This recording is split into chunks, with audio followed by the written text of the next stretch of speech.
I read an article about Amanda, I believe in the East Hampton Star. She had swam around Key West.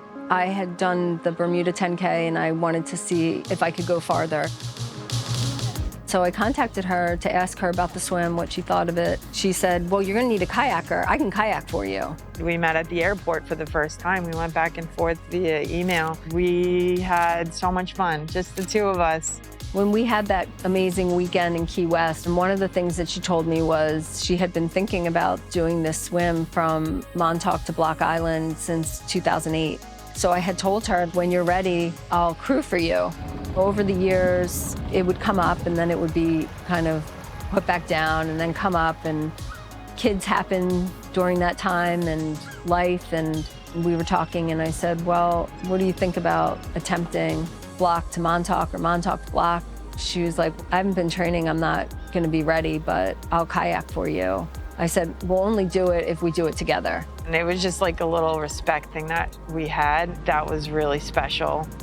My wife, Amanda, told me it was something she always wanted to do. Amanda pretty much let her take the reins and have it. Amanda stepped up on every level for planning, and she brought together some really critical people to understand the aspects that we could encounter on the journey. This was never done before. A lot of the swims that any of us have done, they've all been pre-organized. Starting in January, February, I'm like, we really gotta get some traction on this if we're really gonna do this. My friend Rondi Davies, who runs New York Open Water, we were talking, she knew that we were planning this, and she just said, I'll do modeling for it if you give me your date. To me, this is like a puzzle, like working out how to make the currents work for you so you can be successful. We started having Zooms, first just Rondi and Amanda and I. We kind of brought other people in as, Amanda knew the pilot that she wanted to use, Mike Martinsen. She got in touch with Dan Farnham, who's a good friend of mine and the leader of the paddleboard journey from Montauk to Block Island, and he was able to share a lot of wisdom. Marcie had taken time out of her workday. My friend Janine, who had just got off of a swim from Flathead in Montana, jumped in to help. Sinead was part of an attempt twice to go from Montauk to Block, and we brought her on. Amanda reached out. She had just been asking my experience with the prior swim support that we'd given in our boat. We just chatted for a while, and I think both assured each other that it was going to be a good idea for us to try and connect and make whatever support we could work. If anything were to go wrong, I'd be in the water first after Lori. I was also co-kayaker with my mom. I was in the front of the kayak. Amanda called me up about a month ago to ask if I was interested in just shuttling some people back and forth from Montauk Harbor to Block Island. She said that someone was going to do a swim, and I didn't really think anything of it, but I said, yeah, absolutely, let me know when. It wasn't until the swim actually started where I realized the magnitude of this. It really hit me when I asked him, has this ever been done? Have people tried to do this? And he said, people have tried, and it's 100% failure rate so far. We had talked on a number of occasions about what the best way to accomplish Montauk to Block Island would be, or whether it would be Block Island to Montauk. All of us knew that the biggest issue was the current and the tides. We also knew that there was very strict time frames. You would have to get to a certain point before the tide would change on you and you would be fighting the current. For most swims, you want pretty good currents because you want to use the currents to help you to get from point A to point B. Montauk has these crazy currents. They're running probably more than 2 knots. She could never swim against that current. No one can swim against a current like that. So we kind of wanted to avoid that, but also maybe use it at the end of the swim. It's really quite a difficult swim to work out how to do. Do you go from Montauk to Block? Which way do you go? I can't even tell you how many times we looked at the modeling and went back and forth. It was decided we would do the Block Island to Montauk swim, which I was a firm believer in that would be the way to do it. Lori liked it because it'd be like coming home versus, landing on Block Island in a different state. The South Fork is a better target. So even if we didn't hit Montauk Point, hopefully we'd end up somewhere inside Gardiner's Bay or something like that and make landfall somewhere. The other question mark we had was, where do you leave from Block Island? Are there any beaches? There were so many question marks, which is why I think Amanda got out there and did some reconnaissance. I worked at Block Island Fishworks, tackle shop / kayak rental. One day, while I was in the shop, she walked in. She needed someone on the island scouting for spots. I'm a big surf fisherman, so I just went to some of my regular spots that didn't have that many boulders, didn't have massive waves, and I picked Southwest Point. Waves crash over the sandbar, but above that, north of that, there are barely any waves, barely any rocks. So with a typical southerly wind, it's been perfect. Firstly, we wanted a day that wasn't too cold because the water out east is pretty cold. We finally landed on August 3rd. So I did the Kaiwi Channel June 3rd into the 4th. I was just coming off of that swim. It was a warm water swim. I started getting into the water out here and I was really discouraged because it was cool. I was in the water and the first thing that everybody would say, just frolicking on the beach, like, oh my God, it's so cold. And I'm like, we don't say the word cold, we just say that it's not warm enough. And I'm thinking, how am I gonna do this? And I had trouble putting on weight after Hawaii too. Marathon swimming has a set of rules as a governing body called the Marathon Swim Federation. And the rules are pretty simple. You're allowed to wear 3 pieces of equipment, a pair of goggles, a cap, and a bathing suit. It can't be anything that helps you float or keeps you warm. You're not allowed to touch anything like a boat when you rest. You can float, you can swim any stroke you want, and that it has to have a specific start and end point, so it's a repeatable swim for somebody else to do. Certainly one of my primary concerns was that Lori would get very cold and be hypothermic. That was maintained by checking not only the sea temperature on a regular basis, but also Lori's stroke count, which is very important because had she become hypothermic, it would be normal for her stroke count to decrease much more than it did. I was the observer. Amanda would get the stroke count and radio it over to us. I actually recorded all the data. Lori swam between 72 and 76 strokes per minute, really consistently, like a metronome the entire time.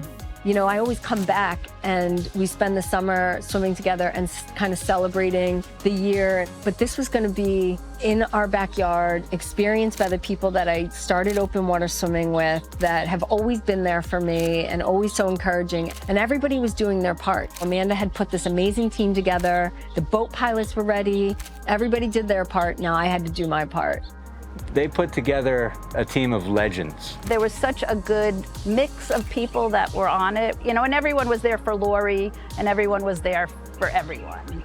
Anything can happen in a swim. Somebody could have a cardiac issue. Not only that, but something could happen to any of the support staff. You could have support staff getting seasick. The only unknown is, I like Lori's euphemism for sea life. I think we saw a seal. Whales, porpoises. Then there were a couple of dolphins. I think Lori could hear them under the water. It was pretty crazy. Oh, and then there was a couple of sharks. The first shark I saw, I was afraid to say anything about, and I just slowed the boat down and I got the boat within like 20 feet of the swimmer, and I pulled the Stella II up close and then let the girls on the boat know that there was a shark in the background that just went across behind her, and nobody saw it but me. And I was like, you know, I wasn't sure I really wanted to say it, but I had to. They said, well, just don't let Lori know. Keep an eye and, you know, stay close. And that's what we did. It wasn't 30 minutes later, another shark from a different direction that was coming through. And I called the Stella II up alongside the swimmer so that the boat would be between the shark and Lori. It was the first time that I'm familiar with anybody utilizing this, that we've never implemented the diamond formation before. So the diamond formation, I was in the Montauk Pearl, we were in the lead. The Stella was in the trail, and on the left you had my wife and my stepdaughter in the sea kayak. And on the right you had Sinead, and that was the formation, that was the protection.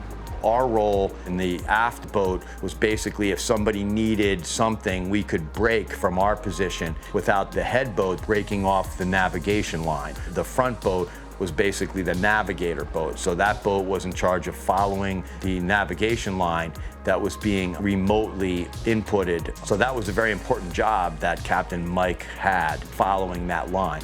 Rondi, she was away at the time, so she wasn't out here with us, but she was there. She was watching where we were, calling in and saying, you guys are on a really good trajectory, I like what you're doing. You should be going out wide because you don't want to get caught trying to get to land and having to fight the current. This is her starting for the first couple hours. She just flew out into the ocean. This is exactly what she did. It was like she was in that yellow band. I was like having a day in the city doing my job, as well as like checking nonstop and just watching it unfold. It was very cool. So we ended up going like 6 miles south in order to get across. And I think Rondi helped me to just go easy with steering and not really pull her too strong side to the current. And if you look at the route, she swam a lot farther than a point directly, but that's the way you had to do it to work with the currents that exist in that body of water. And actually what I found during the swim was there was a lot of upwelling. There were extreme cold patches the entire time, I think because we were just along that shelf. And she was cold at the end of the swim, though. There's no, there's no question of that fact. But she was not cold enough to have to pull her out of the water. I probably could have gone 4 miles offshore instead of 6, but I wanted to be in that deep water. I was afraid that shallow water was going to have too strong of a current. And I don't know, maybe it would have. We'll never know. But if she ever wants to do it again, I'll be there. Oh, are you kidding me? I'd do it in a heartbeat. This time I'd wear more sunblock.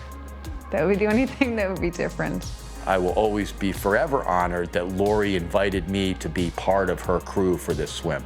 Because in the world of swimming, which I'm very involved in, it's one of the highlights of my swimming life, being part of Lori's crew for the Block Island to Montauk swim. My highlight was, it was up for Lori's feed, and I said, Lori, did you see the dolphins? Did you see the dolphins? And she said, no. I heard them and just had this big, beautiful smile, and that was like, that's it.